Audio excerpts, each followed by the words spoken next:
Gaano nga ba katotoo na itong Converge Fiber Access ay interesado na kunin ang serbisyo nitong San Miguel Beer forward na si Don Trollano? Si Don Trollano ay hindi man starter sa San Miguel, pero lahat ng fans siguro na nanonood ngayon ng games nila alam na ito'y kung ang laro nito pang starter talaga, at hindi nakapagtataka na isa to sa mga players na gustong makuha nitong si Coach Delta Pineda. Alam natin na malakas yung starting five ng Converge, at ang isa dun sa kulang na lang sa kanila ay yung mga bench players. Kung magiging bench player nila itong si Don Trollano at makukuha nila, lalong lalakas itong lineup ng Fiber Xers. Kaya mukhang nababagay talaga itong si Don Trollano dito sa lineup ng Converge. Ito kasing si Trollano, pwedeng maglaro yan ng small forward, pwede rin yan na power forward. At alam natin, yung scoring nito inside outside kaya niyang gawin, kaya nababagay ito kung makukuha ng Converge Fiber Xers. Ang magiging tanong na lang dyan, syempre, paano nila ito ma-acquire? Dahil kung ikaw ang San Miguel Beer, hindi yun basta-basta ibibigay. Kaya nga maraming magtatanong talaga kung sino pwedeng i-offer ng Converge na kapalit dito kay Trollano. Malamang kasi kung kukunin nila itong si Don Trollano, ay isa ring starter ang hihilingin na kapalit ng SMB.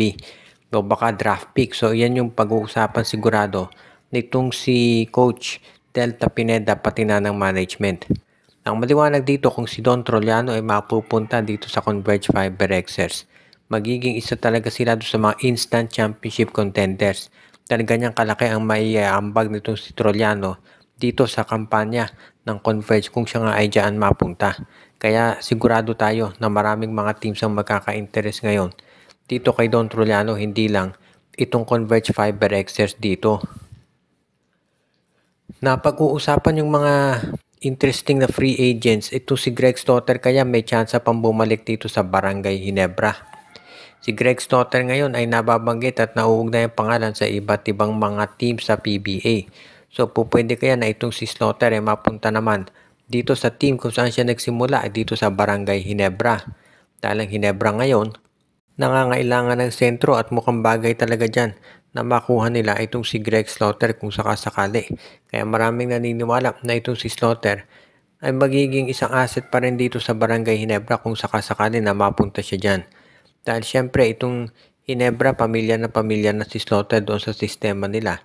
Kaya nga hindi na ako magugulat kung sakasakali na alukin ulit ito ng SMC para dyan maglaro. At magkakaroon ito ng mas magandang tsansa na ipakita kung anong kaya niyang gawin, dahil syempre si Slaughter familiar na dyan sa laro nung kanyang matagal na katandem na si Japet Aguilar. Kaya nga isa to dun sa mga makinoconsider ng karamihan na pwedeng magawa nitong Barangay Ginebra nang kunin muli si Greg Slaughter. Since ang rights nito ay nandoon sa Titan Ultra, madaling naman nila sigurong ma-acquire yan. Dahil ang Titan Ultra, syempre madaling kausap yan ng SMC kahit independent team ito. So iyan yung good news na pwedeng magawa ng Barangay Ginebra, ang makuha itong si Greg Slaughter para talagang maging isa na siya doon sa mga tinatawag natin na top centers muli ng Barangay Ginebra. Kapag nakuha nila si Greg, mag-iiba na yung kompleksyon ng Ginebra dahil hindi na magkakaroon ng pagkukulang dito sa center stat position na siyang pinoproblema ngayon nitong Gene Kings.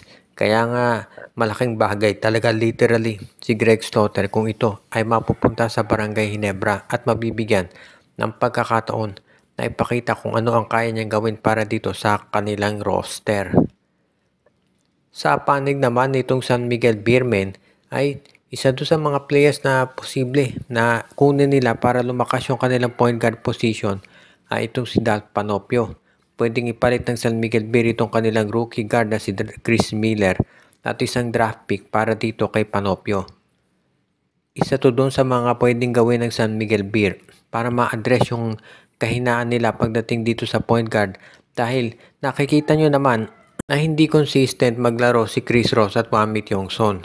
Kung maganda ang laro ni Ross, usually si Tiongson hindi. At kapag si Tiongson naman ang maganda ang laro, si Chris Ross naman ang hindi maganda pinapakita. Ganyan talaga ang sitwasyon dyan sa San Miguel. Kaya nga marami naniniwala na ito talagang si Chris Ross at itong si Wami Tiongson kinakailangan ng support pa, pati na si Chris Rosales. At itong si Dalf Panopio, nakita natin kung gaano siya kahusay maglaro para dito sa koponan ngayon ng Blackwater Bossing. Kung ito'y mapupunta dito sa San Miguel Beermen, magkakaroon sila ng isa pang guard na talagang magagamit nila at masasabi natin na magiging isang reliable playmaker. At yan yung hinahanap ngayon nitong si Coach Leo Austria. At itong si Dalf Panopio, hindi naman yan yung tinatawag natin na scoring guard mentality. Ang focus niyan talaga ay bigyan ng playmaking o pagandahin yung laro ng mga teammates niya. Kaya nababagay ito dito sa San Miguel Beermen na marami ng mga scorer. Kaya si Dalf Panopio mukhang swak na swak ang laro nito para dito sa SMB. Kaya nga kung Dalf Panopio for Chris Miller, dapat pumayag na itong San Miguel Beer dahil sigurado na mas gaganda yung takbo ng kanilang opensa kapag nandiyan na itong si Dalf Panopio dahil isa itong mahusay na point guard at sigurado maganda maipapakita nito para dito sa lineup ni Coach Leo Austria. At ang huli nating balita ngayon, itong Rain or Shine Elasto Painters, patuloy yung ginagawa nila na paghahanap ng isa pang big man para masolusyonan yung problema nila sa kakulangan dito sa center position. Hindi pa rin maliwanag kung bakit hindi naglalaro itong si Luis Villegas para dito sa Rain or Shine. Ang sabi kasi maglalaro na raw ito dito sa Philippine Cup pero kita natin hindi na masyadong nagagamit talaga. Halos hindi naman naglalaro talaga si Villegas at dahil dito marami ang kumukusyon kung ito ba talaga ay magagamit pa ng Rain or Shine Elasto Painters o baka naman meron na naman itong iniinda na isang injury. Kung ano man yung sitwasyon dito kay Luis Villegas, kinakailangan na itong maayos kaagad ng Rain or Shine. Dahil kung hindi naman nila magagamit talaga ito si Villegas, panahon na siguro para ito i-trade at makapaghanap sila ng ibang center. Dahil ang sayang na sayang dito, ang ganda pa naman ng umpisa ng Rain or Shine. 5-1 yung record nila nung na-injury to si Keith Datu.